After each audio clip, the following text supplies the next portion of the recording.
जय श्री राम दोस्तों, आपका स्वागत है ममता हिंदी कहानियां चैनल में। यहाँ पर आपको मिलेंगी दिल को छू जाने वाली प्रेरणादायक कहानियां।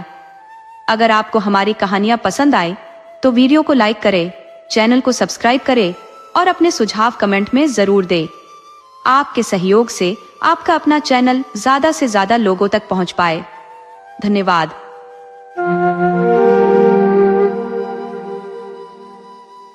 एक बार की बात है कि एक ब्राह्मण बाजार से होकर जा रहा था कि वह बोला, हे नारायण, मैं तुझसे प्रार्थना करता हूँ कि तू मुझे 100 रुपए दे दे तो मैं उनमें से 10 रुपए तेरे नाम के गरीबों को दे दूंगा, क्योंकि उसके पास तो अपने अगले खाने के लिए भी पैसे नहीं थे। नारायण को उस पर दया आ गई और उन्होंने उसकी प्रार्थना सुन ली।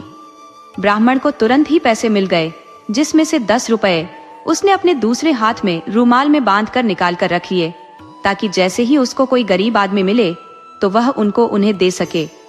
तभी उसके सामने एक अंधा आदमी भीख मांगता हुआ आया, तो जैसा कि उसने अपनी प्रार्थना में कहा था, उसने उसको 10 रुपए दान में दे दिए। उस अंधे को विश्वास ही नहीं हुआ, सो उसने पूछा, आपने मुझे ये पैसे क्यों दिए? ब्राह्मण बोला, नारायण ने मुझे अभी अभी 100 रुपए इस शर्त पर भेजे हैं कि मैं उनमें से 10 रुपए उसके नाम पर किसी गरीब आदमी को दे दूं। अंधा बोला, भगवान आपको सुखी रखे, मेहरबानी करके मुझे अपना सारा पैसा दिखाइए। मैंने अपनी सारी जिंदगी में 100 रुपए कभी एक साथ नहीं देखे, मुझे उन्हें कम से कम महसूस तो करने दीजिए। ब्राह्मण को इसमें उसकी कोई चालाकी नहीं लगी, सो उसने अपना रुमाल उस भिखारी के हाथ में रख दिया। बेवकूफ आदमी, वह कुछ जरा ज्यादा ही सीधा रहा होगा। पैसों का रुमाल लेते ही भिखारी ने दिखाया कि वह उसका ही पैसा है, सो ब्राह्मण उसके ऊपर चिल्लाया और उससे अपना रुमाल छीन लिया। तो भिखारी ने जोर जोर से शोर मचाना शुरू कर दिया, बचाओ बचाओ, ये आदमी चोर है, ये मेरा सब कुछ छीनना चाहता है। ए लोगों, इसको पकड़ लो, अब इससे और लड़ने की ताकत मेरे अंदर नहीं है। आस पास चलते लोग चिल्लाए, क्या बात है, क्या किया है इसने? भिखारी बोला, ये मेरे पैसे छीनना चाहता है, देखो इसके हाथ में मेरे सारे पैसे हैं, 90 रुपए, चाहो तो गिन लो, मैं सच बोल रहा हूँ। लोगों ने ब्राह्मण को पकड़ लिया और उसके रुमाल के पैसे गिने तो वे तो वाकई 90 रुपए थे। उन्होंने भिखारी का विश्वास कर लिया और उसका पैसा उसको वापस कर दिया। ब्राह्मण ने इसका बहुत विरोध किया, पर सब बेकार, लोग उसका विश्वास ही नहीं कर रहे थे। उसने उनको अपनी कहानी भी सुनाई, पर वह भी उनकी कुछ समझ में नहीं आई कि ऐसा कैसे हो सकता था। सो वह अपने घर की तरफ जितनी जल्दी हो सकता था चला गया। जब वह घर पहुंचा तो उसने यह किस्सा अपनी पत्नी को बताया, तो उसकी पत्नी ने कहा, तुम भी कितने बेवकूफ थे कि तुमने उस भिखारी को अपने पैसे दिखा दिए। तुमको अभी भी इस अंधे भिखारी की चाल समझ में नहीं आई और तुम यहाँ लौट कर चले आए। जाओ और जाकर उसका पीछा करो और देखो कि वह ये पैसे कहाँ रखता है। ब्राह्मण तुरंत ही बाजार वापस गया। वहां उसको वह अंधा भिखारी मिल गया। वह धीरे धीरे एक मस्जिद की तरफ जा रहा था। मस्जिद के अंदर पहुंचकर वह वहां एक जगह पर बैठ गया। कुछ देर बाद उसने चारों तरफ देखकर कहा, यहाँ तो कोई नहीं है। फिर भी यह यकीन करने के लिए कि वहां कोई नहीं था, उसने अपनी डंडी को अपने चारों तरफ मारा और फिर बोला, हाँ, यहाँ कोई नहीं है, ये जगह सुरक्षित है। फिर वह मस्जिद के एक कोने में गया। वहां पहुंचकर उसने फर्श से थोड़ी सी मिट्टी हटाई और ब्राह्मण से लिए हुए 100 रुपए नीचे रखे एक मिट्टी के बर्तन में रख दिए, जो उसने वहां छिपा रखा था। फिर वह बोला, अल्लाह का लाख लाख शुक्र है, सुबह मेरे पास केवल 1000 रुपए ही थे, पर अब मेरे पास 1100 रुपए हैं। अल्लाह का बहुत बहुत शुक्रिया। जब ब्राह्मण ने भिखारी के ये शब्द सुने तो वह बहुत खुश हुआ। ये करके भिखारी मस्जिद के बाहर निकल आया। जैसे ही वह मस्जिद के बाहर निकला तो ब्राह्मण मस्जिद के अंदर गया।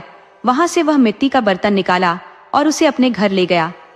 जब वह घर पहुंचा तो उसकी पत्नी ने उसकी बहुत तारीफ की और उसको फिर से उस अंधे भिखारी के पीछे पीछे जाने के लिए कहा कि जाओ और देख कर आओ कि वह अब आगे क्या करता है। ब्राह्मण फिर चला गया। अगले दिन सारा दिन वह उस भिखारी के पीछे पीछे घूमता रहा। उस दिन भी शाम को उसने अपने आप को एक मस्जिद में पाया। वह भिखारी उस दिन की तरह से आज भी कुछ पैसे जो उसने उस दिन कमाए थे वह जमा करने गया था। जब उस अंधे आदमी को उसके पैसे वाला मिट्टी का बर्तन धरती में गड़ा नहीं मिला तो वह बहुत दुखी हुआ। वह बेचारा अपना चेहरा और छाती पीट पीट कर रोने लगा।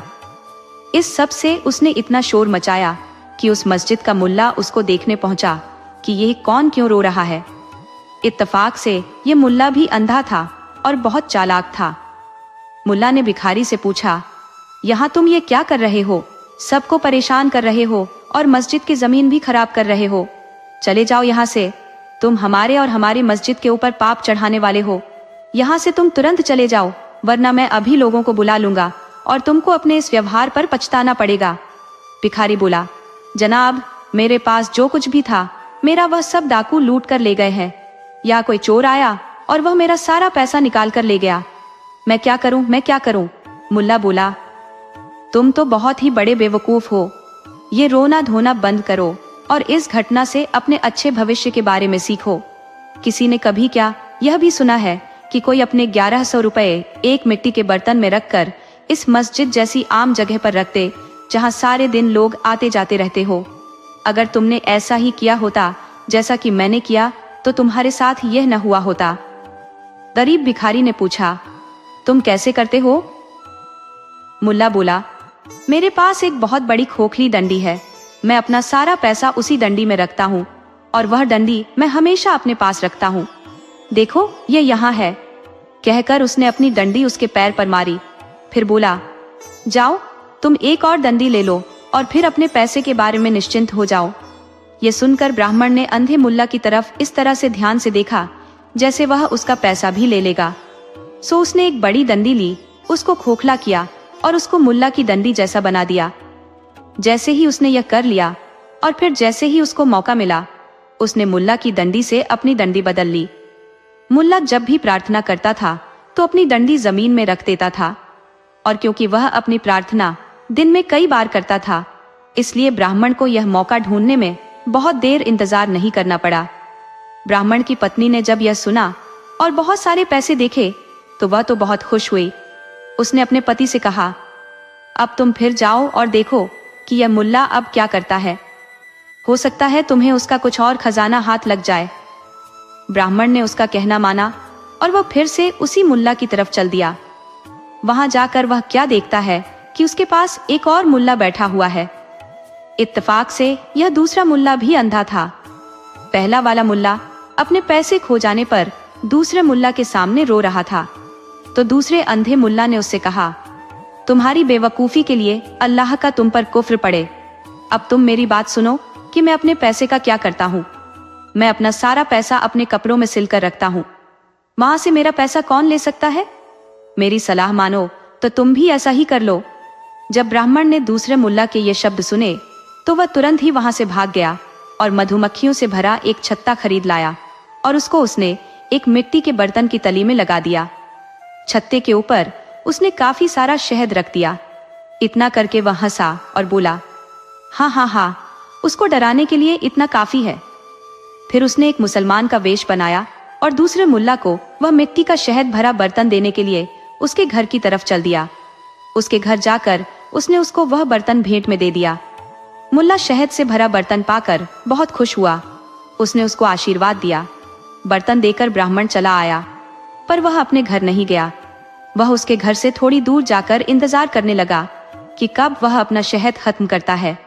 जैसे ही ब्राह्मण उसके घर से गया, मुल्ला ने शहद निकालने के लिए बर्तन में हाथ डाला कि वह उसको बड़े बर्तन में से निकालकर छोटे छोटे बर्तनों में रख दे, क्योंकि वह यह नहीं चाहता था कि कोई दूसरा उसकी इतनी सारी चीज को उसके पास एक ही बार में देख ले। उसने शहद से एक दो छोटे बर्तन भरे ही थे कि अब उसका हाथ शहद की बजाय मधुमक्खियों के छत्ते से जा लगा। मधुमक्खियों को उसका यह बुरा व्यवहार बिल्कुल भी अच्छा नहीं लगा। वे बर्तन में से बाहर उड़ी और उसको चारों तरफ से काटने लगी। वह अपना शरीर पींचता पींचता घर के बाहर की तरफ भागा, पर मधुमक्खियां भी अपने इरादे की पक्की थी। वे भी उसको छोड़ नहीं रही थी। ऐसे समय में कोई उसकी सहायता भी नहीं कर पा रहा था। सो उस अंधे मुल्ला को अपने कपड़े उतारकर एक तरफ को फेंकने ही पड़े और घर के अंदर जाना पड़ा। मधुमक्खियां भी उसके पीछे पीछे भागी। वह बेचारा तो उनके काटने से मर ही जाता अगर उसकी पत्नी एक शहतूत की मोटी सी शाख लिए वहां नहीं आ गई होती। और उसने उससे उनको नहीं मार भगाया होता। इस बीच ब्राह्मण ने मुल्ला के कपड़े उठाए और अपने घर भाग गया। उसकी पत्नी उसको देखकर बहुत खुश हुई। वह बोली, हम लोग तो अब बहुत अमीर हो गए, अब हमें अपनी बाकी जिंदगी के लिए कुछ नहीं चाहिए। जैसे ही मुल्ला को मधुमक्खियों के काटने से थोड़ा सा होश आया तो उसने देखा कि उसके तो कपड़े ही गायब हैं। ये देखकर उसको बहुत परेशानी हुई। वह तुरंत ही पहले वाले अंधे मुल्ला के पास गया और उससे अपना सारा हाल कहा। दोनों ने आपस में मिलकर कुछ सलाह की, सो वे दोनों मिलकर अंधे भिखारी के पास गए और उसे जाकर अपनी अपनी कहानियां बताईं। तीनों ने मिलकर प्लान बनाया कि राजा के पास चला जाए और उससे प्रार्थना की जाए कि वह इस चोर की ठीक से खोज करे। ऐसा ही किया गया। राजा ने उन तीनों की बात ठीक से सुनी और उन तीनों की कहानियों में रुचि लेने लगा। वह खुद भी यह जानने की कोशिश में लग गया कि ऐसा कौन सा आदमी था जिसने इन तीन होशियार और चतुर लोगों को धोखा दिया। उसने सारे शहर में डिंडोरा पिटवा दिया कि जिसने भी यह सब किया है आकर स्वीकार करे तो राजा उसको माफ भी कर देगा और साथ में उसको अच्छा इनाम भी देगा। ये सुनकर ब्राह्मण राजा के पास गया और उसको सारी कहानी सुनाई। राजा बोला, शाबाश, पर यह तो बताओ कि यह सब तुमने अकेले ने किया या फिर किसी और ने भी तुमको इस बारे में सलाह दी? ब्राह्मण बोला, मेरी पत्नी ने मुझे यह सब करने के लिए मुझे उकसाया हुजूर, और मैंने यह सब किया। राजा बोला, बहुत अच्छे। उसने उसको बहुत सारी भेंटें दी और फिर उसको वहां से भेज दिया। दोस्तों, आपको कहानी कैसी लगी अपने सुझाव कमेंट करना न भूले। तो चलिए आज की अगली कहानी शुरू करते हैं। किसी के अगर कोई बेटा न हो तो ये एक बड़े दुख और शर्म की बात है। ये बहुत दिनों पहले की बात है कि एक बहुत ही अमीर सौदागर बहुत दुखी रहता था क्योंकि उसके कोई बेटा नहीं था। वह यही सोचता रहता था कि कौन उसका नाम आगे चलाएगा, कौन उसका व्यापार संभालेगा, वह किसको अपना इतना सारा पैसा देकर जाएगा। ऐसे ही सवाल उसके दिमाग में हमेशा घूमते रहते थे और उसकी नाउम्मीद आत्मा से एक ही दुख भरा जवाब बार बार आता, मेरे कोई बेटा नहीं है, मेरे कोई बेटा नहीं है। उसने बताए गए समय पर बहुत प्रार्थनाएं की, उसने बताए गए दिनों पर बहुत उपवास किए, उसने बताई गई चीजों के बहुत दान दिए, पर ऐसा लगता था जैसे भगवान की कृपा दी और आष्टी उसके ऊपर थी ही नहीं। उसके कान उसकी तरफ से खुले ही नहीं थे, ऐसा उसको लगता था। भगवान जो सोचता है वह आदमी के सोचने से मेल नहीं खाता। भगवान की इच्छा थी कि उसको एक बेटा मिले, सो समय आने पर उसके एक छोटा सा बेटा पैदा हुआ। सौदागर ने उसका नाम हायबंद रखा। जब वह 5 साल का हो गया तो उसने उसको स्कूल भेजना शुरू कर दिया। वह 10 साल का होने तक पढ़ता रहा। एक दिन वह सौदागर अपनी दुकान की खिड़की के पास बैठा हुआ था कि उसकी दुकान के सामने से 2 लड़के फटे कपड़े पहने जा रहे थे। उसने उनको बुलाया और उनसे पूछा कि वे इतने गरीब क्यों थे। उन्होंने उसको बताया कि उनके माता पिता और भाई मर चुके थे और वे अपने किसी ऐसे दोस्त या रिश्तेदार को नहीं जानते थे जिससे वे कोई सहायता ले सके, इसीलिए वे इस तरह मारे मारे फिर रहे थे। ये सुनकर सौदागर को उन पर दया आ गई। वह उनको यह सोचकर अपने घर ले गया कि उसके बेटे को अच्छा साथ मिल जाएगा और साथ में वह उसकी दुकान पर इधर उधर का काम भी कर दिया करेंगे, साथ में उनकी भी सहायता हो जाएगी। उसने उनको अपने बेटे के साथ ही पढ़ाया लिखाया। अब जैसा कि हम देखेंगे कि ये बच्चे उसके लिए बहुत ही बुरे साबित हुए। बजाय इसके कि वे अपने इस दयालु मालिक को और प्यारे से साथी को धन्यवाद देते या उनकी सहायता करते, उन्होंने तो उनके खिलाफ जालसाजी शुरू कर दी और उनको बड़ी शर्मनाक हालत में डाल दिया। वे सौदागर के बेटे हायबंद के साथ रोज स्कूल जाते, पर हायबंद तो बड़ी मेहनत से पढ़ता, जिससे वह तो बहुत होशियार हो गया, जबकि वे दोनों आलसी और लापरवाह थे। सो उन्होंने वहां अपने जैसे बच्चों से सिवाय बुराइयों के और कुछ नहीं सीखा। एक दिन जब वे तीनों सुबह को स्कूल जा रहे थे तो वे शादी के बारे में बात करने लगे। उन दोनों बच्चों ने हायबंद से कहा, देखो, हमें मालूम है कि तुम्हारी शादी तो बहुत जल्दी ही हो जाएगी, क्या तुम अपने पिता से कहकर हमारी शादी नहीं करवा सकते? हायबंद बोला, हाँ हाँ, क्यों नहीं, मैं अपने पिताजी से कहूंगा कि वह तुम्हारी शादी पहले कर दे, बाद में मेरी शादी करें। इसके कुछ समय बाद ही सौदागर ने शादी कराने वाले को कई जगह भेजा कि वह किसी अमीर परिवार की कोई सुंदर पढ़ी लिखी होशियार लड़की देख कर आए। लड़की देख ली गई और हाईबंद की शादी तय हो गई। शादी के दिन सौदागर ने अपने दोस्तों को एक बहुत बड़ी दावत दी और गरीबों को बहुत दान दिया। फिर उसने अपने बेटे को राजा जैसे कपड़े पहनाए और उसको दुल्हन के घर भेजा। दोनों नीच लड़कों को इस बात का पता था, सो वे उससे पहले ही उसकी ससुराल पहुंच गए और दुल्हन के माता पिता को बरगलाने की कोशिश की कि हाईबंद तो कुछ पागल सा है, आप किससे अपनी बेटी की शादी कर रहे हैं। यह सुनकर वे दोनों बहुत दुखी और नाराज हुए। ये बात अगर उनको कुछ पहले पता चली होती तो उन्होंने सगाई तोड़ दी होती, पर अब वे क्या करें। अब तो बहुत देर हो चुकी थी। दुल्हा अपने घर से चल चुका था। इधर वे दोनों लड़के फिर हाईबंद से मिलने के लिए जल्दी से चलकर वापस आए और उसको दवा मिले हुए कुछ फल खाने पर मजबूर किया। उन फलों को खाकर वह बिल्कुल बेवकूफ सा दिखाई देने लगा। इसके बाद वह तुरंत ही सौदागर के पास उसके घर गए और आंखों में आंसू भरकर बोले, जैसे कि वे अपनी इस खोज पर बहुत दुखी हो कि वह लड़की जिससे वह हाईबंद की शादी करने जा रहा था, वह तो एक राक्षसी थी और आदमियों को खा जाने वाली थी। हाईबंद का पिता यह सुनकर सोच में पड़ गया। अब वह क्या करे। शादी की घड़ी आ रही थी और सब लोग दूल्हे के इंतजार में थे। जब हाईबंद अपनी ससुराल पहुंचा तो उसके सास ससुर ने उसको ठीक से देखा भाला, और जब उन्होंने उसको कुछ सोया सा खोया खोया सा और बेवकूफी की हालत में पाया तो उनको लगा कि वे दोनों लड़के सही बोल रहे थे। सो उन्होंने उसको अपनी बेटी देने से इनकार कर दिया। पर वह लड़की जिससे हाईबंद की शादी होने वाली थी और जिसका नाम जोहरा खातून था, बहुत होशियार और अक्लमंद थी। उसको लगा कि इसमें उन लोगों की कोई जाल बिछाने की साजिश है। उसने अपने पिता को मजबूर किया कि वह उसकी शादी हाईबंद से ही कर दे। उसको पूरा विश्वास था कि हाईबंद के पिता इतने सीधे और ईमानदार आदमी थे कि उनको बेवकूफ बनाना बहुत आसान था। खैर, शादी की सारी रस्में पूरी की गई और उन दोनों की शादी हो गई। शाम तक उन दवाओं का असर कम होने लगा तो हाईबंद को होश आने लगा। होश में आने पर उसने अपनी पत्नी को पहचान लिया और उसका साथ पाकर बहुत खुश हुआ। कुछ दिन बाद रीति रिवाजों के अनुसार हाईबंद और उसकी पत्नी अपने घर वापस लौटे। रास्ता थोड़ा लंबा था, सो उन्होंने उसको 2 बार में पूरा करने का इरादा किया। आधे रास्ते में पहुंचकर उन्होंने एक गांव में रात को रुकने का फैसला किया।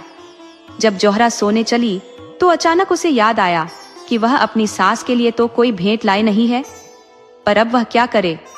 ससुराल में खाली हाथ जाना तो ठीक बात नहीं थी। वह बहुत दुखी हुई, पर फिर किसी तरह से उसे नींद आ गई।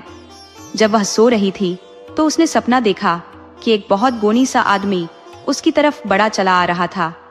उसके पास आकर वह उससे बोला, ओ भली लड़की, तू दुखी मत हो, तू नदी के पास जा। वहां तुझे एक लाश पानी पर तैरती मिल जाएगी जिसकी बाह पर एक बहुत कीमती ब्रेसलेट है। तू उस लाश को पुकारना तो वह तेरा कहा मानेगी और तेरे पास आ जाएगी। तू उसका वह ब्रेसलेट उतार लेना और अपनी सास को दे देना। यह अजीब सा सपना देखकर उसकी आंख खुल गई। वह तुरंत उठी और नदी की तरफ चल दी। वहां जाकर उसने देखा कि उससे थोड़ी ही दूर पर एक लाश तैर रही थी। उसने उसको पुकारा तो वह उसके पास आ गई। उसने उसके हाथ से ब्रेसलेट उतारा और अपने घर आकर सो गई। सिवाय उन दोनों नीच लड़कों की नीचता के सब कुछ ठीक चलता रहता, पर उन्होंने यह सब कुछ देख लिया था और यही था भी जो वह चाहते थे। उनको बस किसी भेड़ का खून नदी की तरफ जाने वाले रास्ते पर और नदी के किनारे पर छिड़कना था और फिर भागकर अपने मालिक सौदागर के पास उसको यह बताने जाना था कि उनकी बहू किस तरह से बर्ताव कर रही थी। उन्होंने ऐसा ही किया। सौदागर तुरंत ही उनके पीछे पीछे भागा आया। जब उसने खून के निशान देखे तो वह ऐसे रो पड़ा जैसे कोई मरने वाला रोता है। सुबह को वह अपने बेटे के पास गया और उसको वह सब बताया जो उसने सुना और देखा, पर उसके बेटे को उसका विश्वास ही नहीं हुआ और वह अपने पिता से बहुत नाराज हो गया। सुबह को पूछने पर दाई ने बताया कि आधी रात के करीब उसकी मालकिन कुछ देर के लिए घर के बाहर गई तो थी, लेकिन वह बाहर गई क्यों थी यह उसको नहीं पता। हाईबंद को यह सुनकर बहुत आश्चर्य हुआ और उसको इस नीच कहानी पर विश्वास करना पड़ा। इसका परिणाम यह हुआ कि वह अपनी पत्नी से अलग अलग रहने लगा। सारी बारात दुखी सी सौदागर के घर वापस आई जोहरा को एक अलग कमरे में इन रख दिया गया, जहाँ केवल उसकी दाएं ही जा सकती थी और कोई नहीं।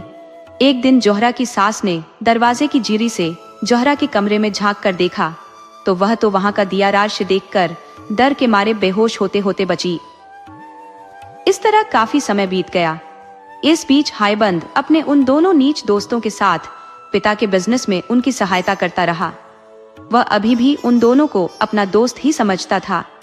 एक दिन सौदागर ने उन तीनों को एक छोटे से व्यापार के लिए शहर से बाहर भेजा। उसने ऐसा इसलिए किया था क्योंकि उसने देखा कि हाईबंद अपनी पत्नी के लिए बहुत दुखी था, तो उसने सोचा कि इससे शायद उसका मन कुछ बदल जाए। तीनों नौजवान अपनी यात्रा पर चल दिए। वे कई मील चले कि हाईबंद को अचानक याद आया कि वह अपने हिसाब की कापियां तो घर पर ही भूल आया है। वह उनको लेने के लिए घर वापस लौटा और अपने दोस्तों से ये वायदा किया कि वह शाम तक लौटकर उनको पकड़ लेगा। ये हिसाब की कापियां जोहरा के कमरे में रखी हुई थी। वे वहां थी ही क्यों, ये तो हमको नहीं पता, पर वे वहां थी। सो घर लौटकर हाईबंद तुरंत ही जोहरा के कमरे की तरफ दौड़ा। वहां उसने अपनी पत्नी को देखा। वह दुखी होने पर भी बहुत सुंदर दिखाई दे रही थी, बहुत अच्छी और बहुत प्यारी। हाईबंद अपने आप को रोक न सका। उसने उसको अपनी तरफ खींचकर गले लगा लिया और चूम लिया। वह उसके पास छिपकर 1 महीने तक रहा और फिर वहां से यह देखने के लिए अपने साथियों के पास चला गया कि उनका और उनके सामान का क्या हुआ। उसने उनको पहले पड़ाव पर ही पाया जहां उसने उनसे मिलने का वायदा किया था। वे वहां से कहीं गए भी नहीं थे और न ही कोई चीज उन्होंने बेची ही थी। वे तो बस वहां खा पीकर और जुआ खेलकर आनंद कर रहे थे। हाईबंद ने जब यह सब देखा तो वह बहुत नाराज हुआ। उसने उन दोनों को बहुत डांटा और वह वहां से अकेला ही व्यापार करने चल दिया। ये दोनों बेचारे घर वापस लौट आए। अब ये दोनों भी हाईबंद से बहुत नाराज थे, सो इन्होंने उसके साथ चाल खेलने की सोची। इन दोनों दोस्तों ने एक फकीर का वेश रखा और सौदागर के घर पहुंचे। वहां जाकर बोले, आप समय रहते संभल जाइए। आपके घर में एक राक्षसी है जिसको बच्चे की आशा हो गई है। उसका चरित्र ठीक नहीं है। भगवान के लिए अपने लिए आप उसको घर से बाहर निकाल दीजिए। कहीं ऐसा ना हो कि वह आपके घर को और आसपास के लोगों को बर्बाद कर दे। ये कहकर वे वहां से चले गए। अब हम केवल सोच ही सकते हैं कि जब सौदागर और उसकी पत्नी ने फकीरों के मुंह से ऐसी बात सुनी होगी तो उसका उन पर क्या और कितना असर हुआ होगा। ये सुनकर तो वे चैन से ही नहीं बैठे जब तक उन्होंने इस बात की सच्चाई की पता नहीं कर ली। उन्होंने अपना पूरा घर छान मारा, घर की हर स्त्री से पूछा, पर जैसा कि फकीरों ने उनसे कहा था वैसा कुछ भी नहीं पाया। तब वे इस सच्चाई का पता लगाने के लिए जोहरा के पास खुद गए। वहां उनको पता चला कि उसको तो वाकई बच्चे की आशा थी। उसने उनको बहुत समझाने की कोशिश की कि वह कोई राक्षसी नहीं थी बल्कि एक गुणवती स्त्री थी, पर सब बेकार। सौदागर ने अपने दीवान को बुला भेजा और उससे उसको सजा देने के लिए कहा। सजा में उसको जंगल ले जाना था जहां उसका सिर काट देना था। ऐसा ही हुआ। जंगल पहुंचकर उसने अपने सजा देने वालों से प्रार्थना की कि वे उस पर दया करें। वह बोली, आप लोग इतने बेरहम और अन्याय नहीं हो सकते कि आप एक सीधी सादी स्त्री का कत्ल करें। मैंने ऐसा कुछ नहीं किया है जिसके लिए मुझे मौत की सजा मिले, और न आप मेरे खिलाफ कुछ साबित कर सकते हैं। क्या अब भी आप मेरा कत्ल करेंगे? वे बोले, हम क्या करें, हमें ऐसा ही हुक्म मिला है। इस पर जोहरा जमीन पर नीचे लेट गई और भगवान की प्रार्थना करने लगी। हे भगवान, मुझ पर दया कर। तू तो जानता है कि मैंने कोई पाप नहीं किया है। मुझे इस सजा से बचा। एक सिपाही आगे बढ़ा और उसने जोहरा को मारने के लिए अपनी तलवार उठाई, तो लो देखो, वह तलवार तो लकड़ी की हो गई। तब दूसरे सिपाही ने अपनी तलवार उठाई तो वह अपने हाथ ही नहीं उठा सका। उसको ऐसा लगा जैसे किसी छिपी हुई ताकत ने उसके हाथ उसके पीछे बांध दिए हों। इसके बाद तीसरा आदमी अपनी तलवार उठाकर आगे बढ़ा तो वह बेहोश होकर नीचे गिर गया। इस तरह भगवान ने उस स्त्री की पुकार सुनी और उन दोनों दोस्तों के नीच इरादों को नाकामयाब कर दिया। जब सिपाहियों ने यह देखा तो उनको यह विश्वास हो गया कि वे भगवान की इच्छा के खिलाफ काम कर रहे थे। वे बोले, हम तुम्हें नहीं मारेंगे, पर हम तुमसे प्रार्थना करते हैं कि अब तुम हमें यह बताओ कि हम अपने आप को कैसे बचाएं, क्योंकि जब सौदागर और दीवान साहब को पता चलेगा कि हमने उनका हुक्म नहीं माना और तुम्हें नहीं मारा, तो वे हमसे नाराज हो जाएंगे और हमको सजा देंगे। हमारे लिए तो उनका यही हुक्म था कि हम तुम्हें मार दें और तुम्हारा सिर ले जाकर उनको दे दे। जोहरा खातून बोली, आप डरे नहीं। कहकर उसने जमीन पर से कुछ मिट्टी उठाई और उसका एक सिर बनाती हुई बोली, मैं इस मिट्टी का अपने सिर जैसा एक सिर बनाती हूँ। सिर बनाकर उसने भगवान से प्रार्थना की कि वह इसको मांस और खून का बना दे। भगवान ने उसकी प्रार्थना सुनी। वह मिट्टी का सिर एक जीते जागते हाड़ मांस का सिर बन गया और उससे खून टपकने लगा। वह सिर वह उन सिपाहियों को देकर बोली, लीजिए, यह सिर ले जाकर आप सौदागर साहब को दे दीजिएगा। सिपाहियों ने वह सिर लिया और घर वापस लौट गए। सौदागर ने जब वह सिर देखा तो वह बहुत खुश हुआ।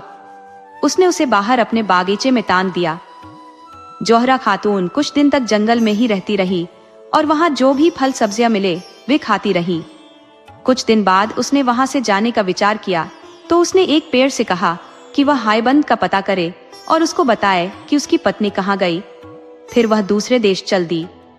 वहां जाकर वह एक बूढ़ी विधवा स्त्री से मिली और उसी के घर ठहर गई। दिन में वह लकड़ियां और कुछ और चीजें चुनने जाती जिनको वह शाम को बाजार में बेच आती। रात को वह उस बुढ़िया के घर में सो जाती। समय आने पर उसने एक सुंदर से बेटे को जन्म दिया। इत्तेफाक की बात कि उसी समय वहां की रानी को भी बच्चा होने वाला था। वह प्रार्थना कर रही थी कि उसके बेटा हो जाए, क्योंकि राजा ने उसको धमकी दी थी कि अगर उसके बेटा नहीं हुआ तो वह उसको मरवा देगा। इसलिए उस बेचारी को बहुत चिंता लगी थी। उसने शाही दाइयों को बुलवाकर पूछा भी कि उसके बेटा होगा कि नहीं, पर सबने मना कर दिया कि नहीं, उसके बेटा नहीं होगा। उन्होंने उसको सलाह दी कि वह कोई हाल का जन्मा बेटा ले ले और वह बेटी जो वे सोचती थी कि उसको होगी उसको किसी को दे दे। रानी ने उनकी सलाह मान ली और एक नए जन्मे लड़के को ढूंढने के लिए सब जगह अपने दूत भेज दिए। उन दूतों में से एक दूत उस बूढ़ी विधवा के घर भी आया। उसने जब वह नया जन्मा बेटा वहां देखा तो उससे रानी के लिए उसको उसे बेचने की प्रार्थना की। वह बुढ़िया बहुत लालची थी, सो वह राजी हो गई। उसने उस बच्चे को उस आदमी को दे दिया और वह दूत उस बच्चे को रानी के पास ले गया। जब रानी के बच्चा हुआ तब बच्चे के जन्म की खबर फैलाई गई। सारे देश में खूब खुशियां मनाई गई। उधर जैसे ही दूत जोहरा के बेटे को लेकर गया, बुढ़िया ने कुछ पत्थर इकट्ठा किए और उनमें से एक बड़ा पत्थर वहां रख दिया जहां जोहरा का बच्चा सोता था, और बाकी बचे पत्थर एक अलमारी में रख दिए। जब जोहरा वापस लौटी तो उसने उससे कहा कि कोई दैवीय स्त्री वहां आई थी जिसने उस बच्चे को पत्थर में बदल दिया, जैसे कि उसने उसके पहले कई बच्चों के साथ किया था। इसको साबित करने के लिए उसने उसको अलमारी में रखे हुए वे बचे हुए पत्थर दिखलाए जो उसने वहां पहले से ही रखे हुए थे।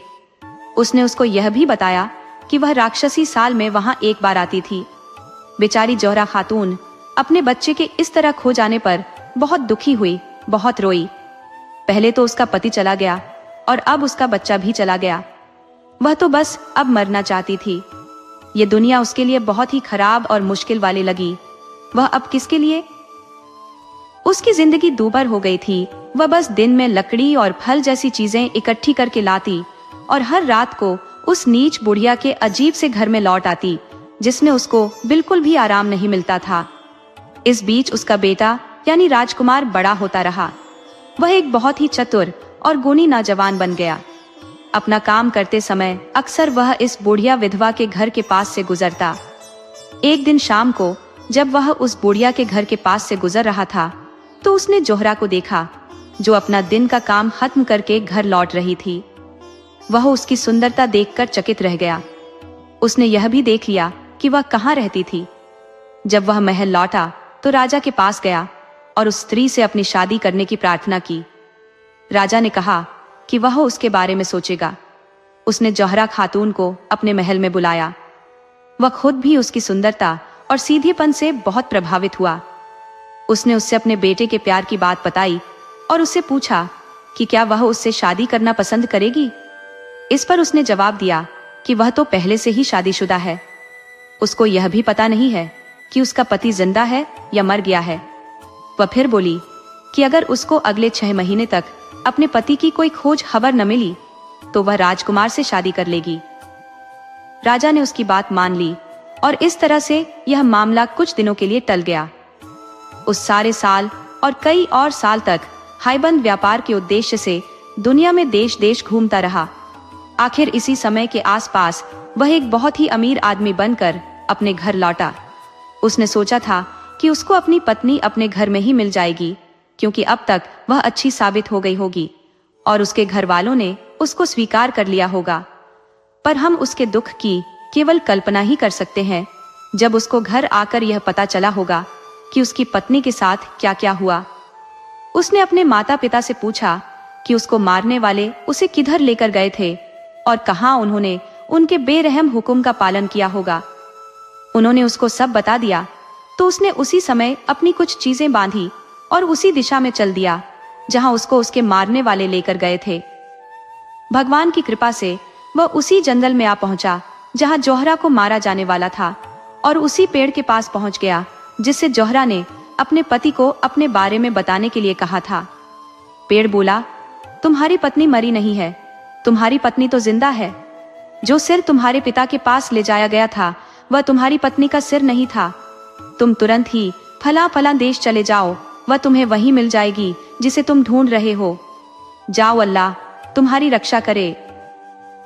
कुछ दिनों की यात्रा के बाद हाईबंद उस देश पहुंच गया और एक सुबह जब वह उस देश के मुख्य शहर के बाजार में घूम रहा था तो उसने कुछ स्त्रियां उस बुढ़िया के घर कुछ सामान ले जाती हुई देखी।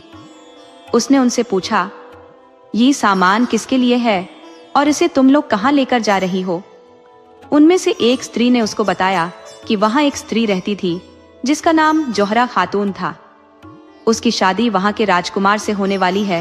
वे ये सामान उसी की शादी के लिए लेकर जा रही है। क्योंकि वह बहुत गरीब है इसलिए राजा ने उसकी शादी के लिए ये कपड़े और गहने भिजवाए हैं। वह कुछ साल पहले किसी दूसरे देश से यहाँ पर आई थी। ये सुनकर हाईबंद ने उस स्त्री को अपना नाम लिखी एक अंगूठी दी और उससे प्रार्थना की कि वह उसे उसको दे दे। वह उनके साथ उसके घर के दरवाजे तक जाएगा और बाहर उसके जवाब का इंतजार करेगा। उस स्त्री ने ऐसा ही किया। जोहरा ने तुरंत ही हाईबंद की अंगूठी पहचान ली। वह दौड़ी दौड़ी बाहर आई और बहुत दिनों से खोए हुए अपने पति से मिली। यह खबर तुरंत ही महल भेज दी गई कि उसको उसका पति मिल गया है। राजा यह सुनकर बहुत नाउम्मीद हुआ, पर राजकुमार तो बिल्कुल पागल सा ही हो गया।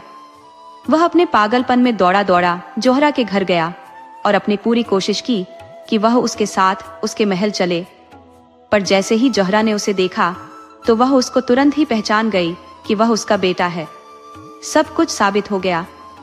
रानी ने स्वीकार कर लिया कि वह उसका बेटा नहीं था। बूढ़ी विधवा ने भी स्वीकार कर लिया कि वह बच्चा उसने राजा के आदमियों को बेचा था। उस दूत ने भी स्वीकार कर लिया कि वह राजकुमार को उस बुढ़िया के घर से खरीद कर ले गया था। पर इन सब के अलावा जो सबसे बड़ी बात थी वह यह थी कि राजकुमार की शक्ल अपने माता पिता से बहुत मिलती थी। राजा ने जब यह सब सुना तो वह तो बहुत गुस्सा हुआ। उसने तुरंत ही अपने रानी को देश निकाला दे दिया और उस बूढ़ी विधवा को मरवा दिया। हाईबंद और उसकी पत्नी अपने बेटे के साथ अपने देश वापस लौट आए, जहां वे बहुत दिनों तक खुशी खुशी रहे। दोस्तों, आपको कहानी कैसी लगी अपने सुझाव कमेंट करना न भूले। तो चलिए आज की अगली कहानी शुरू करते हैं।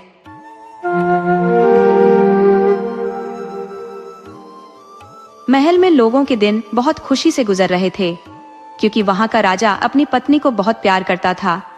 रानी भी राजा को बहुत प्यार करती थी। उनके 2 बेटे थे जो चतुर थे, अच्छे थे और अपने माता पिता की आज्ञा पालन करने वाले थे। वे यह सोचते थे कि उनके माता पिता के जैसा दुनिया भर में कोई नहीं था। अब ऐसे घर में तो खुशी का रहना जरूरी था ही, जब तक कि यमराज ने अपने कुत्तों को उनमें से एक को अपने नरक में लाने के लिए न भेजा होता। रोज सुबह राजा को थोड़ी देर के लिए अपनी पत्नी के साथ महल के एक बरामदे में बैठने की आदत थी। अपने इस शांत समय में वे दोनों चिड़ियों के एक जोड़े को अपने बच्चों के लिए खाना ले जाते देखते रहते। एक दिन उन्होंने देखा कि एक नई चिड़िया कुछ और चिड़ियों के साथ अपनी चोंच में कुछ कांटे दबाए उस घोंसले की तरफ उड़ी जा रही है। राजा को यह जानने की बड़ी उत्सुकता हुई कि वहां क्या हुआ था, सो उसने अपने एक नौकर से कहा कि वह उस पेड़ पर चढ़े और पता करे कि वहां क्या हुआ। वहां जाकर नौकर को पता लगा कि उस घोंसले के चिड़े की पत्नी मर गई थी और उसने दूसरी शादी कर ली थी। अब नई चिड़िया जो घर में आई थी वह अपने सौतेले बच्चों का कोई काम नहीं करना चाहती थी। उसने सोचा कि अगर वह उनके खाने के लिए बाहर से कांटे ले आएगी तो वह मर जाएंगे और वह उनकी सेवा करने से बच जाएगी। उसने ऐसा ही किया और वे कांटे खाकर वे बच्चे मर गए। वे सब अपनी माँ की लाश के ऊपर पड़े हुए थे। जब राजा और रानी ने यह सुना तो वे बहुत दुखी हुए।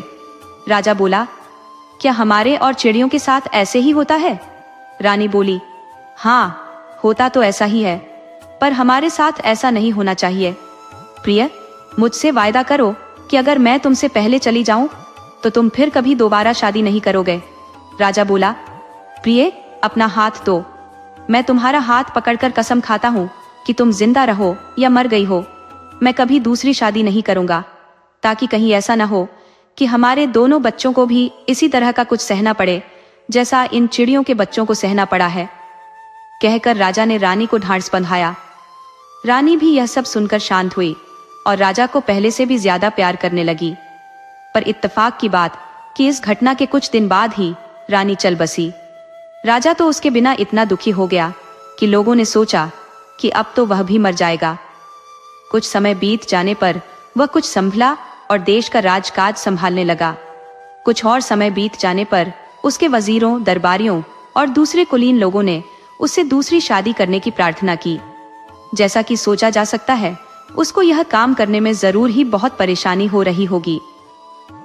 पहले तो राजा उनसे बात ही नहीं करते थे, पर वे भी अपनी प्रार्थना लगातार करते ही रहे। यहाँ तक कि उन्होंने राजा से दोबारा शादी करने के लिए हाँ करवा ही ली।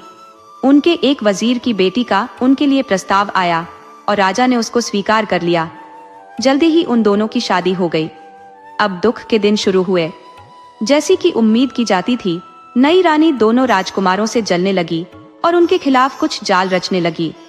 राजकुमारों ने उसकी इच्छाओं को ध्यान में रखते हुए उसको खुश रखने की बहुत कोशिश की। कभी उसकी इच्छाओं के खिलाफ जाने की जुर्रत नहीं की, पर सब बेकार। रानी उन दोनों से बहुत नफरत करती थी और उसको उस दिन की इच्छा थी जब वह उनको देश से बाहर निकालकर बर्बाद कर देगी। उसने उतने समय तक इंतजार किया जब तक उसने यह नहीं देख लिया कि राजा उसको बहुत प्यार करता है और वह उसके लिए कुछ भी कर सकता है। तब उसने राजा से राजकुमारों की अपने साथ बुरा व्यवहार करने की और अपना कहना न मानने की शिकायतें करनी शुरू कर दी। इसके अलावा उसने उससे यह भी कहा कि अगर राजा उसको इतना प्यार न करता तो वह उनका ऐसा व्यवहार बिल्कुल नहीं सह सकती थी। राजा यह सुनकर बहुत गुस्सा हुआ। उसने तुरंत ही अपने आदमियों को हुक्म दिया कि वे उसके दोनों बेटों को सबकी आंख बचाकर जंगल में ले जाकर मार दे।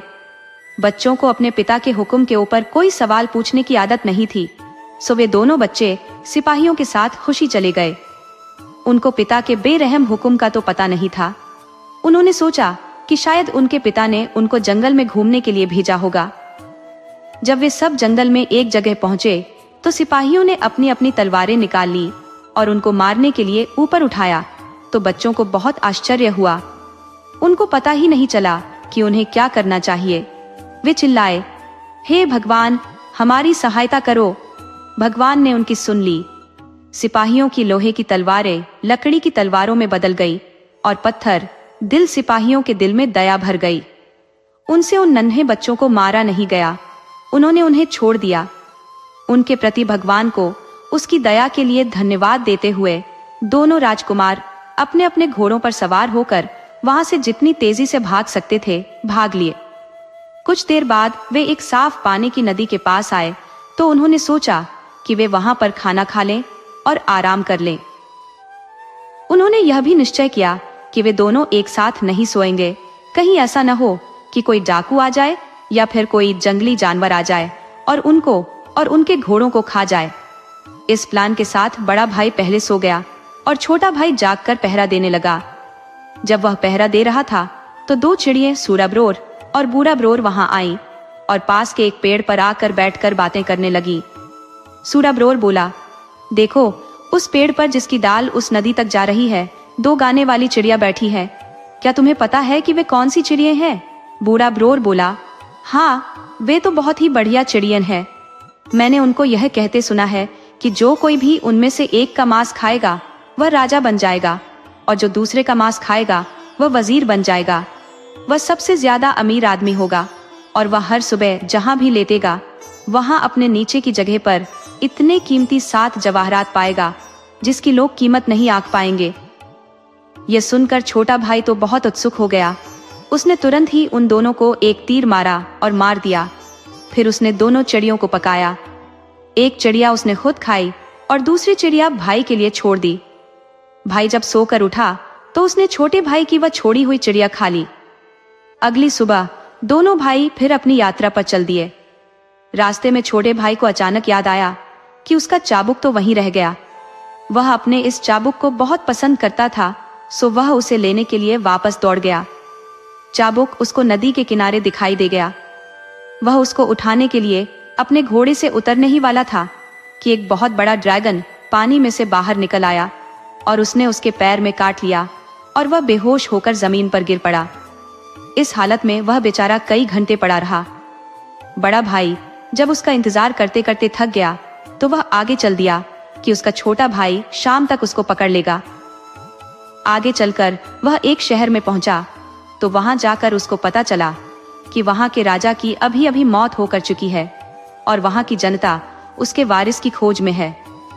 ऐसा लगता था कि वहां का यह रिवाज था कि जब वहां का राजा मर जाता था तो एक हाथी को राजा चुनने के लिए भेजा जाता था।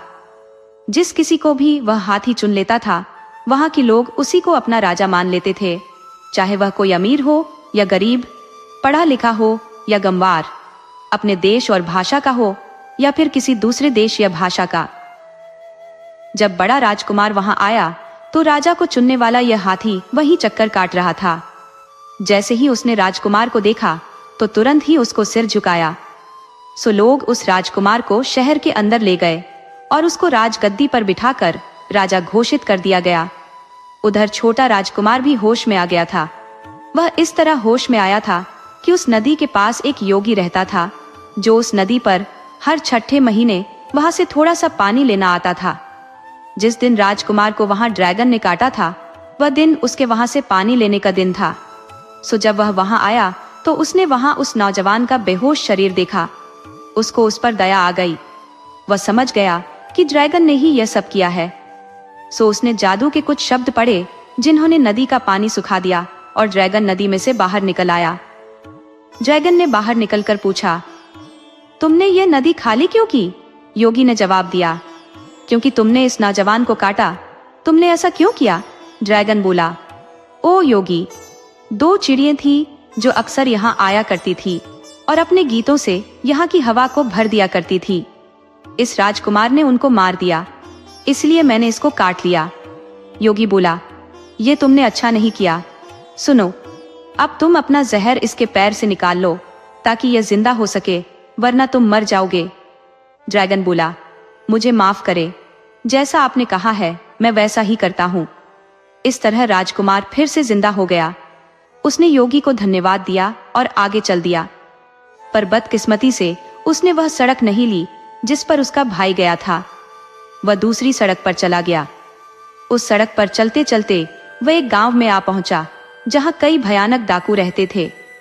इत्तेफाक से उनमें से उसने एक डाकू के घर का दरवाजा खटखटाया और उससे रहने की जगह मांगी तो उसने उसको तुरंत ही अपने घर में ठहरा लिया। उन्होंने उसका बड़े जोर शोर से स्वागत किया और अच्छी सी रहने की जगह दी। पर अफसोस, जब वह सोने के लिए लेटा तो वह और उसका पलंग दोनों फर्श में से होकर नीचे एक बहुत ही भयानक तहखाने में गिर पड़े। वह बेचारा तो वहां मर ही गया होता अगर उन डाकुओं की एक लड़की ने उसको वहां देख न लिया होता और वह उससे प्यार न करने लगी होती तो वह तो उस घर को अच्छी तरह जानती थी। यह भांपते हुए कि अजनबी को इस कब्र में पसीना आ गया होगा, जैसा कि डाकू लोग उस जगह को कहते थे, वह छिपे रूप से उसके पास गई और उसके लिए खाना ले गई। इस खाने के बदले में राजकुमार ने उसको 7 जवाहरात दिए। वह लड़की रोज सुबह खाना लाती रही और राजकुमार उसको रोज 7 जवाहरात देता रहा। जैसे जैसे वह राजकुमार से मिलती रही उसके लिए उसकी मोहब्बत बढ़ती ही चली गई और वह खुद क्योंकि बहुत सुंदर और अक्लमंद थी, तो राजकुमार भी उसकी तरफ आकर्षित हो गया। उसने उससे जल्दी ही शादी करने का वायदा किया। आखिर वे वहां से आजाद हो गए और वहां से जल्दी एक तेज घोड़े पर सवार होकर समुद्र की तरफ भाग गए, जहां वे एक जहाज पकड़कर वहां से निकल लिए, जो तभी किनारा छोड़ने वाला था। दूसरी सवारियों के साथ उस जहाज पर एक सौदागर भी था। उसको वह लड़की इतनी अच्छी लगी कि वह राजकुमार को मारकर उससे खुद शादी कर लेना चाहता था। इस प्लान के अनुसार एक दिन जब वह और राजकुमार नारखेल खेल रहे थे, सौदागर ने राजकुमार को समुद्र में धक्का दे दिया। खुशकिस्मती से उसकी पत्नी वहीं जहाज के एक हिस्से में खड़ी हुई थी। उसने देखा कि उसके पति का शरीर ऊपर से नीचे आ रहा है, तो उसने तुरंत ही अपने हाथ बढ़ा दिए और उसको बचा लिया। जब यह बात कि राजकुमार जहाज से गिर गया था सारे जहाज में फैली, तो यह सब जानकर जहाज पर काम करने वाले और उसमें यात्रा करने वाले दोनों ही बहुत दुखी हुए। राजकुमार ने अपनी पत्नी को मना कर दिया था कि जब तक वे अपनी जगह पर नहीं पहुंच जाते, इस मामले की खोज नहीं करनी है। इस तरह वह वहां छिपे छिपे रहता रहा। सौदागर इस मामले में राजकुमार की अपनी पत्नी के बाद अपने आप को सबसे ज्यादा दुखी दिखा रहा था। खैर, फिर वह सौदागर जल्दी ही ठीक हो गया और उसने राजकुमार की पत्नी की तरफ ध्यान देना शुरू कर दिया और उससे अपने साथ शादी करने के लिए कहा। लड़की ने शादी 6 महीने के लिए ये कहते हुए टाल दी कि अगर 6 महीने तक उसके पति का कुछ पता नहीं चला तो वह उसके साथ शादी कर लेगी। कुछ महीने में ही जहाज अपनी जगह पहुंच गया। वहां पहुंचकर राजकुमार ने अपने आप को प्रकट किया और सौदागर पर इल्जाम लगाया कि उसने उसको डुबोने की कोशिश की। इस बीच सौदागर को जेल में डाल दिया गया जब तक उसके मुकदमे की सुनवाई होती है। इत्तेफाक से वे एक बहुत बड़े शहर के बराबर की जगह पर ही उतरे थे, जहां वह बड़ा राजकुमार राज कर रहा था। बड़ा राजकुमार उस समय अपने छोटे भाई के बारे में बहुत दुखी था कि उसका भाई इस समय कहाँ था। सो अपने आप को थोड़ी सी तसल्ली देने के लिए उसने अपने वजीर को कह रखा था कि वह रोज शाम को उसको एक कहानी सुनाए, क्योंकि उसका वजीर उसको दिन में जो कुछ सुनता था उसी पर उसको अपनी कहानी सुनाता था। इसलिए इस तरह से उसको यह आशा हो गई थी कि शायद उसको किसी तरह अपने भाई की खबर मिल जाए। जिस दिन जहाज किनारे पर लगा था, इस वजीर की बेटी समुद्र के किनारे गई थी, जहां उसको राजकुमार और उसकी पत्नी और नीच सौदागर की अजीब कहानी सुनने को मिली। वह कहानी उसने आकर अपने पिता को सुना दी। अगली शाम को वजीर ने वह कहानी राजा को सुना दी। राजा को यह कहानी सुनकर बहुत उत्सुकता हो गई, तो उसने अपने वजीर से कहा, राजकुमार और उसकी पत्नी कहाँ है? उनको तुरंत ही हमारे सामने पेश किया जाए। मुझे लगता है कि मुझे अपना इतने दिनों का खोया हुआ भाई मिल गया है। राजकुमार और उसकी पत्नी को तुरंत बुलवाया गया। तुम लोग सोच सकते हो कि दोनों भाई इतने दिनों के बाद मिलकर कितने खुश हुए होंगे। वे दोनों आपस में गले मिलकर बहुत रोए। छोटे राजकुमार को उस देश का वजीर बना दिया गया और सौदागर को फांसी लगा दी गई। कुछ साल बाद उनके पिता के कुछ दूत उस देश में आए और उन्होंने बताया कि राजा उन लोगों को देखना चाहता था।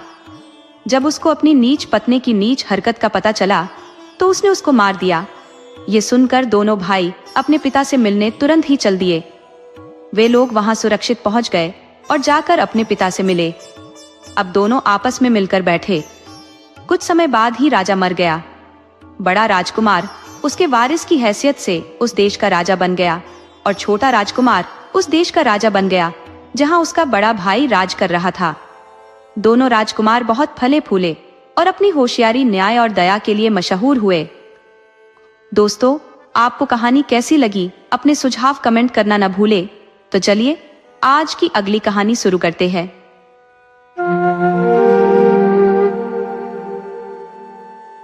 यह समय खेतों में हल चलाने का था। सो एक किसान जल्दी ही अपने खेतों में हल चलाने के लिए घर से निकला और अपनी पत्नी से कहता गया कि वह जल्दी से उसका खाना लेकर खेत पर आ जाए। सो जब उसका चावल तैयार हो गया तो वह उसको अपने पति के लिए लेकर खेत की तरफ चल दी। खेत पर पहुंचकर उसने खाना उससे कुछ दूरी पर रखा और बोली, ये रहा तुम्हारा खाना। मैं अभी यहाँ ठहर नहीं सकती, सो मैं जा रही हूँ। किसान बोला, ठीक है, और अपने काम में लग गया। कुछ देर बाद वह खाना खाने आया तो उसने देखा कि उसके खाने का बर्तन तो खाली पड़ा है वह इस बात पर बहुत गुस्सा हुआ। जब वह शाम को अपने घर वापस पहुंचा तो उसने अपनी पत्नी को इस तरह की चाल खेलने पर बहुत डांटा, पर उसने सोचा कि शायद वह उससे झूठ बोल रहा होगा। यह सोचकर वह बहुत दुखी हुई। अगले दिन जब किसान फिर से खेत पर जाने लगा तो उसने फिर अपनी पत्नी से वही कहा कि वह उसका खाना खेत पर ले आए और उसको कुत्ते की तरह भूखा न मारे। उस दिन वह एक बड़ी सी हंडिया में पिछले दिन से दुगुना चावल उसके लिए लेकर गई और फिर से खेत में रखकर बोली, देखो यह तुम्हारा खाना रखा है, अब मत कहना कि मैं तुम्हारे लिए खाना लेकर नहीं आई। मैं यहाँ ठहर नहीं सकती क्योंकि मुझे घर भी देखना है, घर में कोई नहीं है। कहकर वह घर वापस लौट गई। कुछ ही देर में एक गीदड़ आया, वही गीदड़ जो पिछले दिन भी आया था और उसका खाना खा गया था, और उसने खाने के बर्तन में अपना मुंह डाला। वह जानवर चावल खाने के लिए इतना उतावला हो रहा था कि उसने अपनी गर्दन उस बर्तन की तंग गर्दन में जबरदस्ती डाल दी। असल में यह बर्तन पिछले दिन वाला बर्तन नहीं था, ये उससे बड़ा था और इसकी गर्दन कल वाले बर्तन से तंग थी। ये बात गीदड़ को पता नहीं थी। जबरदस्ती अपनी गर्दन बर्तन में घुसाने की वजह से उसकी गर्दन उसमें फंस गई और वह उसको उसमें से बाहर नहीं निकाल सका। इस तरह से वह इस समय बड़ी भयानक हालत में था। वह अपना सिर इधर उधर हिलाता हुआ और बर्तन को जमीन से मारता हुआ चारों तरफ को भागने लगा ताकि वह बर्तन फूट जाए और उसका सिर उसमें से बाहर निकल आए।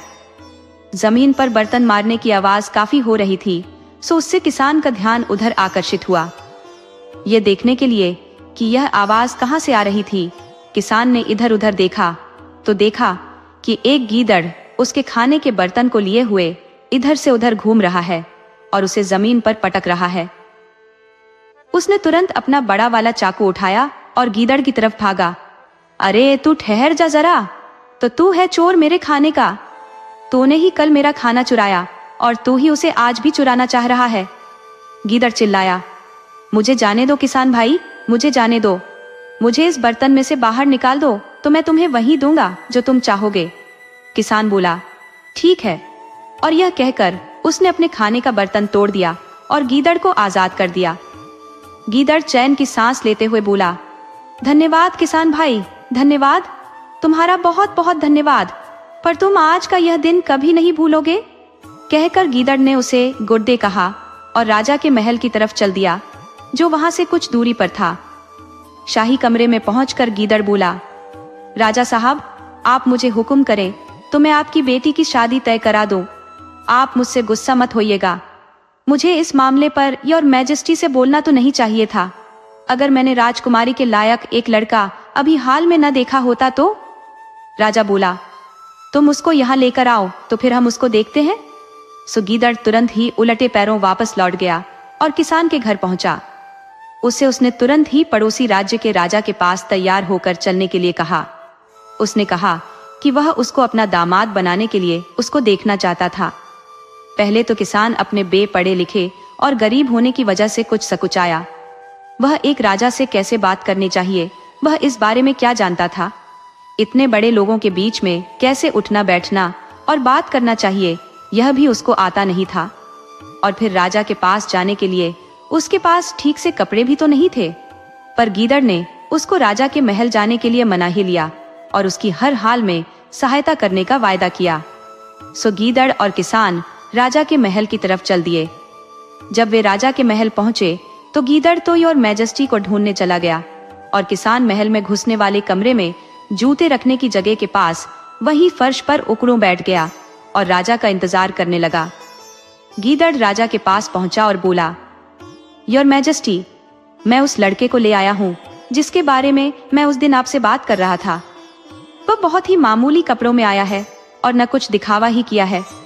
वह अपने साथ बहुत सारे आदमी भी नहीं लाया ताकि योर मैजेस्टी को उनको ठहराने की कोई परेशानी न हो। योर मैजेस्टी को इस बात का बुरा नहीं मानना चाहिए, बल्कि उसकी समझदारी की तारीफ करनी चाहिए। राजा ने उठते हुए कहा, बिल्कुल बिल्कुल, चलो मुझे उसके पास ले चलो। गीदड़ राजा को वहां ले आया जहां वह किसान को छोड़ गया था और बोला, यह यहाँ है। राजा गीदड़ से बोला, क्या ये जो जूतों के पास उकड़ू बैठा है? फिर राजा किसान से बोला, अरे दोस्त, तुम वहां ऐसी जगह क्यों बैठे हो? किसान बोला, ये एक अच्छी और साफ सुथरी जगह है योर मैजेस्टी, और यह जगह मेरे जैसे गरीब के बैठने के लिए ठीक है। गीदड़ ने कहा, आप जरा इसकी विनम्रता तो देखिए महाराज कि यह कितना विनम्र है। राजा बोला, तुम आज की रात हमारे महल में रहोगे। कुछ मामले हैं जिनके बारे में मैं तुमसे बात करना चाहूंगा। कल अगर सुविधा हुई तो फिर मैं तुम्हारा घर देख कर आऊंगा। उस शाम राजा, किसान और गीदड़ तीनों बात करते रहे। जैसी कि किसान से उम्मीद की जाती थी, किसान बार बार धोखा देता रहा और चालाक गीदड़ बेचारा मामलों को संभालता रहा। आखिर राजा इस रिश्ते के लिए तैयार हो ही गया। पर कल क्या होगा? गीदड़ रात भर अपने दिमाग में इसी बात पर विचार करता रहा।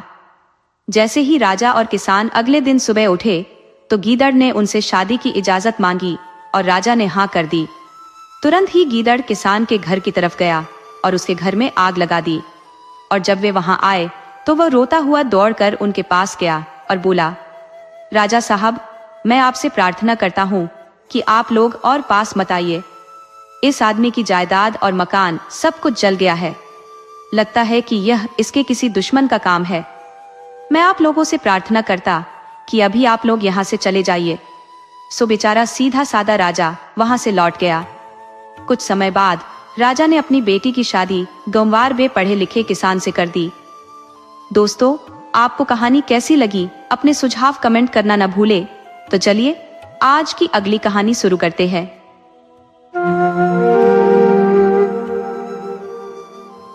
एक बार की बात है कि एक जगह एक बहुत बड़ा और अमीर राजा रहता था। उसके एक ही बेटा था। जब उसका बेटा बड़ा हो गया तो उसने सोचा कि वह उसको एक सौदागर की हैसियत से दूर देशों में भेजे, ताकि उसको दूसरे लोगों के बारे में, दूसरी जगहों के बारे में, दुनिया के बारे में कुछ जानकारी हासिल हो, ताकि जब उसका राजगद्दी पर बैठने का समय आए तो वह राजा बनने पर अच्छी तरह से राज कर सके। सो उसने उसको बहुत सारा पैसा दिया, बहुत सारा सामान दिया और उससे कहा कि वह जहां चाहे जाए, पर अपनी आंखें खुली रखे और जितना चाहे उतना पैसा कमा कर लाए। सब तैयारी हो जाने पर राजकुमार जाने के लिए तैयार हुआ। वजीर का बेटा उसका बहुत अच्छा दोस्त था। वह उसके साथ जा रहा था और बहुत सारे नौकर और घोड़े। घूमते घामते वह सब समुद्र के किनारे एक जगह आ पहुंचे, जहां एक जहाज अपना लंगर उठाने ही वाला था। वहां वे विदेश की यात्रा के लिए उस जहाज पर सवार हो लिए। कुछ समय तक तो सब ठीक ठाक रहा, जब तक वे एक टापू के पास से गुजरे। वहां जहाज ने अपना लंगर डाल दिया। यहाँ वह कुछ घंटों के लिए रुकने वाला था। सो राजकुमार अकेला ही बाहर टापू घूमने के लिए निकला, क्योंकि उसके दोस्त वजीर के बेटे ने बीमार होने का बहाना करके बाहर जाने से मना कर दिया। वजीर का बेटा बहुत ही नीच आदमी था। उसने राजकुमार को उकसाया कि वह टापू पर खूब लंबा घूम कर आए और उधर जहाज के कप्तान और नाविकों को रिश्वत दी कि वे राजकुमार को वहां से बिना लिए ही चले जाएं। सो वह जहाज राजकुमार को लिए बिना ही वहां से चला गया। उसने कप्तान से गोल घूमकर वहीं चलने के लिए कहा जहां से वे चले थे। वहां उसने सब राजकुमार का सब सामान बेचा और राजा के पास लौट गया। राजा ने पूछा, अरे तुम बहुत जल्दी वापस आ गए, और राजकुमार कहाँ है?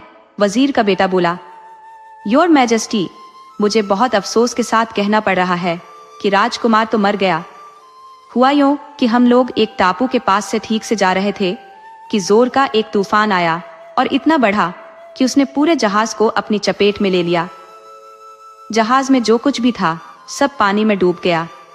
मैंने राजकुमार को बचाने की बहुत कोशिश की, पर अफसोस मैं उनको नहीं बचा सका। मैं भी बड़ी मुश्किल से बचकर वहां से निकल सका। राजा ने जब यह सुना तो राजा तो दुख के सागर में डूब गया। वह अपने बेटे के लिए बहुत दिनों तक रोता रहा। इस समय में उसकी हालत पागलों जैसी हो गई। वह न किसी की परवाह करता था और न कोई काम करता था, बस हमेशा अपने बेटे के लिए ही रोता रहता। इस बीच राजकुमार के हालात अच्छे हुए। जैसे ही उसको अपने दोस्त की नीचता का पता चला तो उसने रात को ठहरने की जगह ढूंढनी शुरू कर दी। उसने एक साफ झरने के पास एक जगह ढूंढ ली, जहां जाकर वह इस आशा में सोने के लिए लेट गया कि अगली सुबह उसके लिए कुछ अच्छा लेकर आएगी। जब वह सो रहा था तो झरने में से स्वर्ग की एक अप्सरा निकली, जिसके साथ बहुत सारे सिपाही थे। वहां आकर वह खाना खाने बैठ गई। जब वह खुद खाना खा चुकी तो वह राजकुमार के पास गई और उसको कुछ खाना दिया। राजकुमार ने उसका दिया वह खाना खाया और उसको बहुत बहुत धन्यवाद दिया, क्योंकि जब से वह जहाज से उतरा था उसने कुछ भी नहीं खाया था। खाना खाकर उसने उस अप्सरा से पूछा, ओ सुंदरी, तुम कौन हो और कहां से आई हो? सुंदरी बोली, जनाब, मैं स्वर्ग से आई एक अप्सरा हूँ। आप मुझे अपनी कहानी बताएं तो शायद मैं आपकी कुछ सहायता कर सकूं। राजकुमार बोला, सुंदरी, मैं एक राजकुमार हूँ। मैं अपने पिता की इच्छा से अनुभव और ज्ञान पाने के लिए इधर उधर घूम रहा हूँ, ताकि मैं उनके बाद मैं अच्छी तरह से राज कर सकूं। मैं बहुत सारा सामान लेकर जहाज में जा रहा था कि जहाज यहाँ कुछ घंटों के लिए रुका, सो मैं इस टापू को देखने के लिए नीचे उतर आया। पर जब मैं जहाज के कप्तान के बताए समय पर जहाज पर चढ़ने के लिए पहुंचा तो वह जहाज वहां से जा चुका था। मुझे इसमें कोई शक नहीं है कि इस काम में मेरे दोस्त वजीर के बेटे का हाथ था, जो मेरे साथ यात्रा कर रहा था। अप्सरा बोली, ओह, वह नीच आदमी, उसको अपनी इस नीचता का फल भुगतना पड़ेगा। जनाब, आप इस समय सोइए, मैं कल सुबह आपको आपके पिता के पास पहुंचा दूंगी। ये आदमी भी शायद लौट कर वहीं गया होगा, तब आप इसको आमने सामने बुरा भला कह सकते हैं। इतना कहकर वह अपने सिपाहियों के साथ झरने में ही गायब हो गई। राजकुमार सोने चला गया। अगली सुबह वह फिर आई। उसको जगाकर उसने उसको उसका नुकसान भरने के लिए कई कीमती जवाहरात दिए और उसे जाने के लिए कहा। उसकी बात मानकर वह बहुत सारे सिपाहियों को साथ लेकर चल दिया, तो उसने अपने आप को अपने महल के रास्ते पर पाया। राजा उस समय अपने सोने वाले कमरे में बैठा हुआ था। उसने उस कमरे की खिड़की से एक बहुत बड़ा जुलूस आता देखा तो सोचा, यह कौन आ रहा है? उसने अपने दरबान को बुलाया और उसको यह देखने के लिए भेजा कि उसके महल की तरफ यह कौन आ रहा था। उसने दरबान को कुछ मोती दिए और उससे कहा, जाओ, भाग कर जाओ और देखो कि यह कौन आ रहा है। कहीं ऐसा न हो कि यह कोई ताकतवर दुश्मन हम पर हमला करने आ रहा हो। जब वह वहां पहुंचा तो राजकुमार ने उससे कहा, जाओ और वापस जाकर अपने राजा से कहो कि मैं उनका एक दोस्त हूँ और उनके बेटे के बारे में खबर देने आया हूँ। उसके बारे में मुझे कुछ अजीब खबरें मिली है। ये सुनकर राजा ने उसका अपने महल में बड़ी शानो शौकत के साथ स्वागत किया। उसने राजकुमार को आंखों में आंसू भरकर अपने राजकुमार के जहाज के डूब जाने की कहानी सुनाई। फिर उसने वजीर के बेटे को बुलाया ताकि वह उसको कहे को ठीक साबित कर सके। ये सब सुनकर राजकुमार अपने आप को रोक न सका और बोला, पिताजी, आप अपने आंसू पोंछ ले। आपका बेटा वापस आ गया है। मैं ही हूँ आपका बेटा। हमारे जहाज को किसी तूफान ने नहीं डुबोया था, किसी लहर ने मुझे नहीं मारा, बल्कि मैं एक अकेले टापू पर, जहाँ कोई नहीं रहता था, भूखा मरने के लिए छोड़ दिया गया था। फिर उसने वजीर के बेटे की तरफ इशारा करते हुए कहा, इस आदमी ने जहाज के कप्तान को रिश्वत दी कि वह मेरे बिना ही जहाज को ले जाए, ताकि मेरे पीछे यह मेरा सब सामान बेचकर उसका सारा पैसा हड़प ले। राजा चिल्लाया, ओ नीच आदमी! फिर अपने आदमियों को उसको फांसी का हुक्म सुनाते हुए कहा कि ऐसे लोगों को हमारे बीच रहने का कोई अधिकार नहीं है। राजा को अपना बेटा जिंदा पाकर बहुत खुशी हुई। कुछ समय बाद राजा मर गया और फिर उसके बाद उसके बेटे ने सफलतापूर्वक राज किया। दोस्तों, आपको कहानी कैसी लगी? अपने सुझाव कमेंट करना न भूले। तो चलिए आज की अगली कहानी शुरू करते हैं।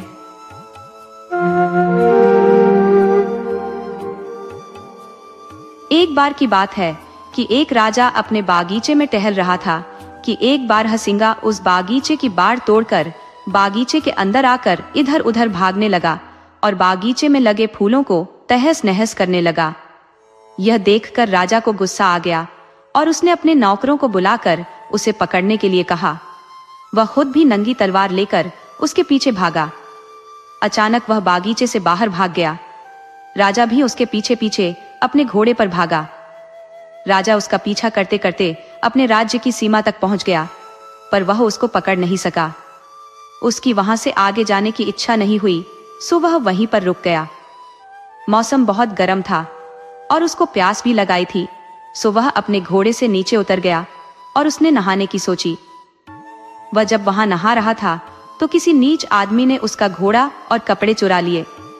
अब राजा के लिए तो यह बहुत ही खराब हालत हो गई। वह अब क्या करे? वह अब अपने महल को कैसे लौटे, वह महल को नंगा कैसे जाए।